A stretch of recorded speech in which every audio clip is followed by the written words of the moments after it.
আমি বলেছিলাম এই বছরে উইন্টারে আমি ২টা পিকনিক করেছি এবং একটা পিকনিকের ভিডিও অলরেডি আমার পেজে আপলোড করা আছে। And that is the last picnic of previous year. আমাদের লাইফটা খুবই শর্ট, বাট তারপরেও এই শর্ট লাইফের মধ্যে এমন একটা সময় আসবে কখনো যখন কিনা আমরা চাইলে ফ্রেন্ডদের সাথে হ্যাং আউটে যেতে পারবো না, একটু সময় বের করে বের হতে পারবো না বা পিকনিক করতে পারবো না, বা এই ফ্রেন্ডগুলোর সাথেও দেখা করার জন্য একটা শিডিউল মেনটেন করতে হবে। সো এই শর্ট লাইফটাকে এনজয়েবল করার জন্য আমি আমার লাইফে যখনই কোনো সময় বা সুযোগ পাই ফ্রেন্ডদের সাথে কোথাও যাওয়ার বা এইরকম কোনো মেমোরি ক্রিয়েট করা, আমি কিন্তু সেটা একবারেই মিস করি না। সো আপনারাও এমন অনেক কিছু করে আপনাদের লাইফটাকে এনজয়েবল করতে পারেন। এই পিকনিকের ভিডিওটা আমার গত নভেম্বরের, যখন শীত আসি একটা মুহূর্ত ছিল। এই পিকনিকটার জন্য আমি সেম স্পট আমি সিলেক্ট করেছি জিন্দা পার্ক। আপনারা অলরেডি সেটা দেখতে পেরেছেন, বাট আমার আগের পিকনিকের ভিডিওতে জিন্দা পার্কে গেলেও কোনো ডিটেলস ভিডিও ছিল না। এই ভিডিওতে আমি ট্রাই করেছি খুঁটিনাটি সব কিছু দেখানোর জন্য। তো যাই হোক, জিন্দা পার্কের এন্ট্রি ফি হচ্ছে 100 টাকা করে, আর আপনার ছুটির দিনগুলোতে এন্ট্রি ফি হচ্ছে 150 টাকা। তো আমরা যেহেতু গিয়েছিলাম সপ্তাহের মাঝামাঝি একটা সময়ে, সো আমাদের 4 জনের এন্ট্রি ফি নিয়েছিল 400 টাকা, দ্যাট মিনস 100 টাকা করে। ডুবতে আপনারা দুই পাশে 2টা লেক পেয়ে যাবেন, যেখানে ছোট ছোট মাছ দেখতে পারবেন। এইটা দেখতে ভালোই লাগে বেশ। তো ঢুকতে ঢুকতে আপনারা এইরকম একটা ভাইবস পেয়ে যাবেন, দেখেই মনে হচ্ছে কত শান্তির একটা জায়গা। আসলে ঢাকা শহরের মধ্যে আমরা এত একটা বিজি লাইফ লিড করে, বা আমাদের আশেপাশে এত বিল্ডিং, এরকম খোলামেলা জায়গাতে আমরা সেরকম দেখতেই পাই না। এরকম খোলামেলা জায়গা দেখলে বিশেষ করে আমার মনটা একদম উৎফুল্ল হয়েছে।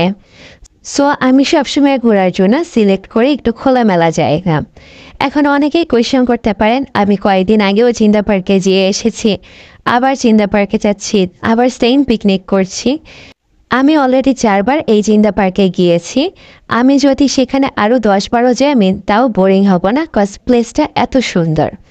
তো যাই হোক, আমরা এইবারে পিকনিকে আমরা একটা কেক নিয়েছিলাম আমাদের সাথে। কেকের ডেটটা দেখেই বুঝতে পারছেন, আমরা নভেম্বরের 13 তারিখ এই পিকনিকটা করেছিলাম। এখানে ছিল মোটামুটি আমাদের সারা দিনের খাবার দাবার, সকালের ব্রেকফাস্ট, দুপুরের লাঞ্চ।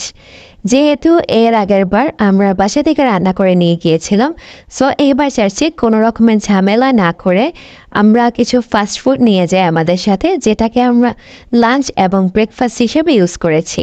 তো সকালের ব্রেকফাস্ট খাওয়ার পর আমরা আরেকটু ঘোরাফেরা করছিলাম। আচ্ছা, এই জিন্দা পার্কে কিন্তু আপনারা গরিবের কাশ্মীরও বলতে পারেন, এত সুন্দর সুন্দর এখানে জায়গা আছে। আর দেখেন, এই জায়গাটা দেখে মনে হচ্ছে একটা জঙ্গল জঙ্গল ভাইবস দিচ্ছে। তারপর এইখানে অনেক সুন্দর সুন্দর টিলাও আছে।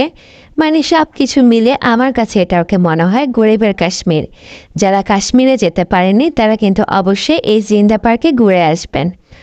তো ঘোরাফেরা শেষ করে আমরা আবার দেখছিলাম আমরা কোথায় বসে দুপুরে লাঞ্চ করব। লাঞ্চেও আমরা এই ফাস্টফুড আর এই চিপস, কোক এগুলোই খাবো। সো আমরা দুপুরের লাঞ্চের জন্য সিলেক্ট করেছিলাম এই টিলাটাকে, যেখানে রোদ আসছিল সামান্য, আবার বাতাস ছিল। মানে উইন্টার আসি একটা মুহূর্তে এরকম জায়গায় তো ভালো লাগে, তার জন্য আমরা ওই জায়গাটাই সিলেক্ট করলাম। তো এই ছিল আমাদের সারা দিনের খাবার দাবার। আর এইটা ছিল কদবেল ভর্তা। আমার একটা ফ্রেন্ড অনেক মজা করে এটাকে বানিয়ে নিয়ে এসেছে। আমি এটা দেখে এখন আবার মিস করছি আমার ফ্রেন্ডের সেই কদবেল মাখাটা। আর এইবারও ছিল আমাদের সাথে আমাদের এই ফ্রেন্ডগুলো। দেখুন, গতবারের সেম কুকুরটাই কিন্তু আবারও আমাদের সাথেই আছে। তো যাই হোক, দুপুরে খাওয়া দাওয়া শেষ করে আমরা আবার একটু ঘুরছিলাম। এখানে একটা লাইব্রেরি ছিল, যেটার এন্ট্রি ফি ছিল 10 টাকা করে। জিন্দা পার্কের প্রত্যেকটা প্লেস আপনার কাছে নতুন বলে মনে হবে। এক একটা জায়গা থেকে এক একটা জায়গা অনেক বেশি সুন্দর। একটু আগে একটা জায়গা পার করে এসেছি, সেখানে থেকে এই জায়গাটা আরেকটু সুন্দর।